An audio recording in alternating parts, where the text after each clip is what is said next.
I am a graduate of Central Michigan University with a degree in broadcast and cinematic arts.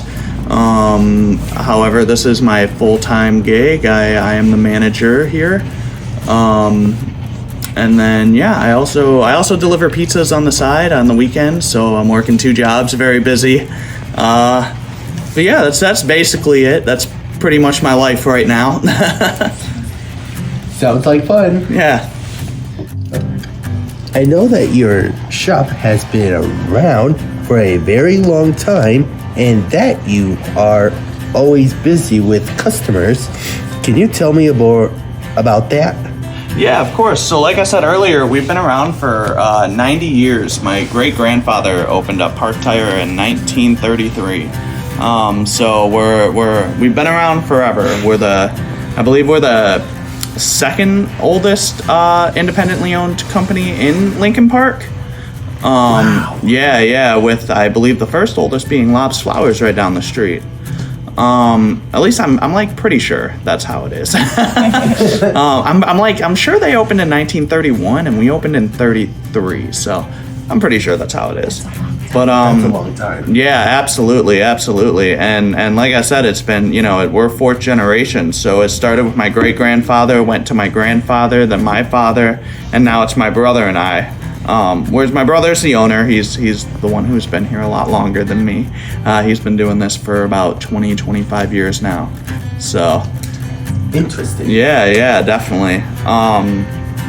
But yeah, we try to stay alive here in Lincoln Park, which is it's great being in one area for so long because we know all of our customers for the most part. Of course there's a few random stragglers coming in, but for the most part our customer base are people we've known for years, which is amazing. They're the ones who keep us in business. They're the ones who keep the food on our plates.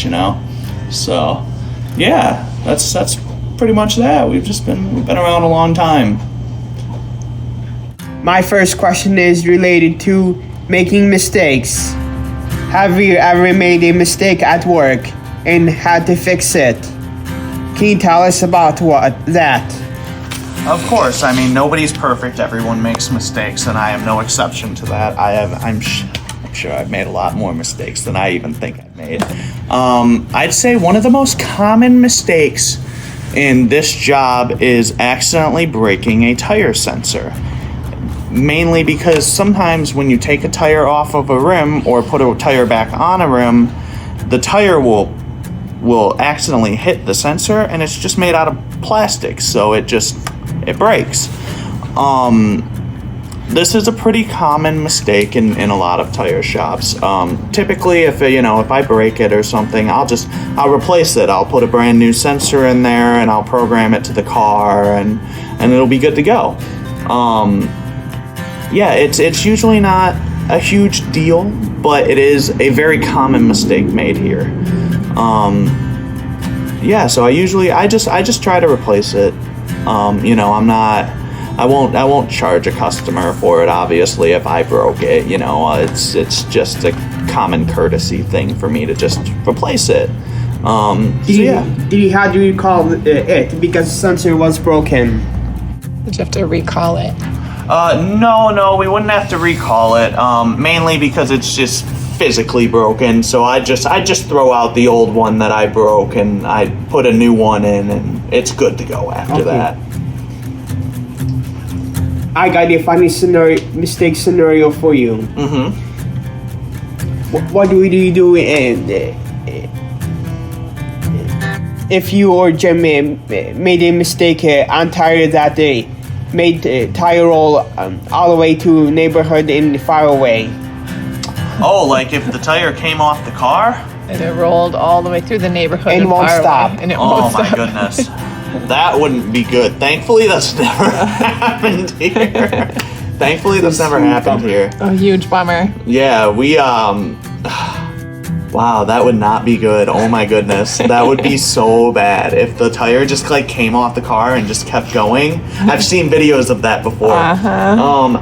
Thankfully, that's never happened to us. I go through and I triple check everybody's work when they're putting the tires back on the car, because that is a very dangerous situation to happen. Is this called a chain reaction or inertia? Yes, exactly. Once that tire is rolling, it's going to keep that kinetic energy to keep going. So Speaking of the tire, why this tire has high potential of inertia? Why they have higher potential? because they're round and they roll, they just keep going. If it was if it was like a block or something, it'd be able to just slow down with the friction. Okay. Next question is, I love to laugh, and I have a funny joke for you. Okay. Why was the car tire late for a meeting when working from home? Why? He was flat and tired.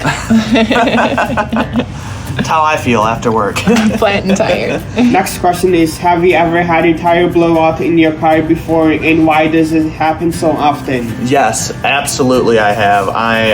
It's not something that everybody experiences, but when they do experience it, it can be scary.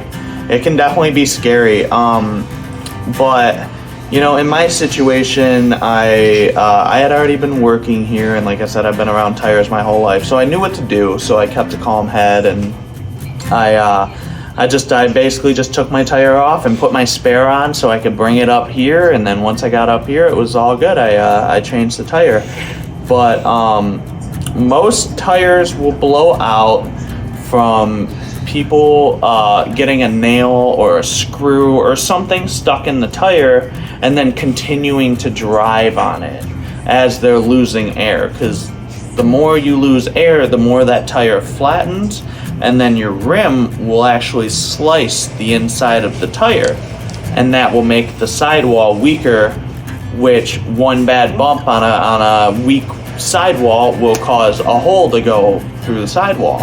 And that's what causes a blowout. Usually. Obviously, there's tons of different reasons and ways a blowout can happen, but that is the most common one I see.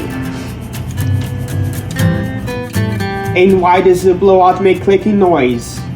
That is usually because when the tire's flat, the sidewall will kind of crunch itself as it rolls, as all the weight. In the long run? Yeah, of course. They're always working on new tech.